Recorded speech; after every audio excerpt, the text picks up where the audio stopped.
Sveiki sugrįžę į antrąją šios temos pamoką, mokiniai. Ankstesnėje pamokoje pažindinomės su Arduino platformos bibliotekomis, tad šiandien išsiaiškinsime, kaip efektyviai jų ieškoti, kokiu būdu įtraukti į projektus ir kaip kombinuoti kelias bibliotekas viename projekte. Nieko nelaukę, pradėkime. Jau aptarėme, kad bibliotekos yra tarsi įrankių rinkiniai, kuriuose galima rasti įvairius programavimo kodus ir juos panaudoti savo projekte, išvengiant savarankiško kodo rašymo. Tokia pagalba naudojasi ne tik pradedantieji, bet ir profesionalūs programuotojai, todėl žinoti, kaip naudoti šiuo įrankiu, svarbus žingsnis programuojant C++ kalba.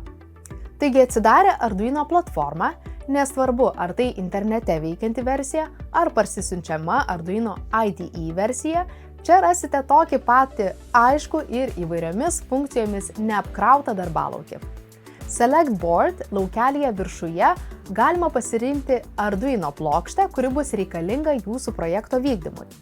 Jeigu plokštės nėra sąraše, ją galite įdiegti Boards Manager skiltyje. Boards Manager skiltyje rasite įvairių Arduino plokščių, pavyzdžiui, Uno, Mega ar Nano palaikymą. Kiekviena plokštė turi skirtingas savybes, tokias kaip atminties dydis, įvesties, išvesties skaičius ir panašiai. Taigi ši funkcija padeda pritaikyti Arduino IDE prie jūsų naudojamos plokštės, kad galėtumėte pasirinkti tinkamus nustatymus ir bibliotekas. Kiek aukščiau rasite Sketchbook skiltį, kurioje saugomos jūsų sukurtos programos arba jų eskizai. Paskutinėje Debug skiltyje rasite taip vadinamą debuggerį, kuris leidžia jums žingsnis po žingsnio vykdyti kodą ir nustatyti vietas kode, kuriuose vykdymas sustoja, bei stebėti, kaip keičiasi kintamųjų reikšmės. Tai labai naudinga skiltis klaidų paieškai ir kodo supratimui.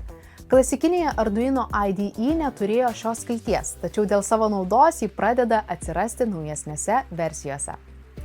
Galiausiai Arduino platformoje rasime ir knygų rinkinio simbolių pažymėtą Library Manager skiltį, kurioje ir ieškosime iš anksto parašytų kodų, kurie atlieka specifines funkcijas. Reikiamos bibliotekos galima ieškoti tiesiog įrašant bibliotekos pavadinimą ar reikiamos funkcijos raktažodį Search laukelyje. Pavyzdžiui, norėdami rasti biblioteką, kuri padeda valdyti įvairius jutiklius, paieškos laukelyje galime rašyti Adafruit Sensor Library. Gausime kelis arba visą gausą pasirinkimų. Radę biblioteką galime neskubėti jos instaliuoti, o prieš tai įdėmiai apžvelgti jos pateikiamą detalesnę informaciją. Kaskart susidursite su kiek kitokiu bibliotekos dokumentacijos turiniu, tačiau turbūt visuomet rasite failą pavadinimu README, lietuviškai perskaityk mane. Paprastai šiame ir kituose failuose rasite daugiau ar mažiau naudingos informacijos apie tai, kam šis kodas yra naudojamas. Taip pat verta patikrinti kodo pavyzdžius, kuriuos rasite Examples faile. Atidarę šį failą matome paprastą kodą, naudojantį būtent šią biblioteką. Čia taip pat matome ir bibliotekos pavadinimą, kurio mums prireiks įtraukiant ją į savo rašomą kodą. Jeigu biblioteka atrodo tinkama, ją galima paprastai parsisiųsti paspaudę Install mygtuką. Na, o esant reikiamybei, galime pasirinkti ir reikalingą bibliotekos versiją. Visas savo parsisiųstas bibliotekas galite rasti toje pačioje Library Manager skiltyje, pasirinkę filtrą Installed. Na, dabar įsivaizduokime, kad mums reikia sukurti programą, kuri nustatytų temperatūrą ir drėgmę, naudojant DHT11 jutiklį. DHT11 yra nebrangus ir paprastas naudoti jutiklis, skirtas matuoti santykinę oro drėgmę ir temperatūrą. Jis yra plačiai naudojamas įvairiose elektronikos projektuose, ypač kartu su Arduino platforma. Taigi drėgmės jutiklio ir termistoriaus komponentai šiame prietaise yra sujungti su mažu mikrokontroleriu, kuris apdoroja gautus duomenis ir perduoda juos skaitmeniniu formatu, paprastai naudojant vieną laidą.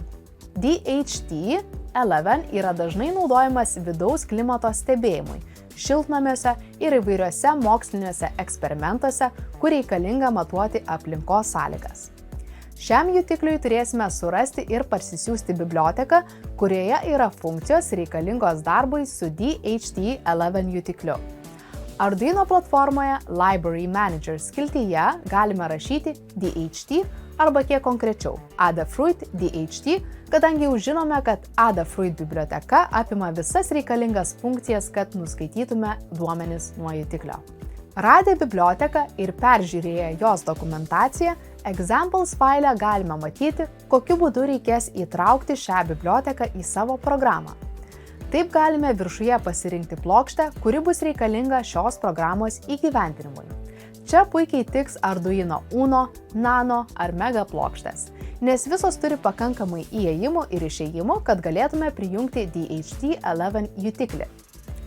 Kaip jau žinome, programą pradedame bibliotekos įtraukimu, naudodami formuluotę grotelės include ir bibliotekos pavadinimas tarp daugiau nei ir mažiau nei ženklų.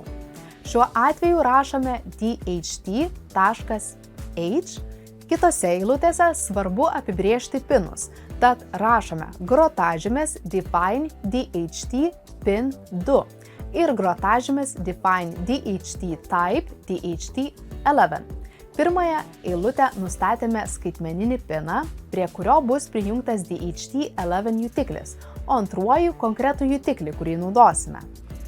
Kadangi naudojame DHT biblioteką, kurioje yra aprašytos visos funkcijos reikalingos darbui su šiuo jutikliu, galime sukurti objektą pavadinimu DHT, kuris bus tarsi programos atstovas ir bendraus, tai yra siųs komandas fiziniam DHT11 jutikliui.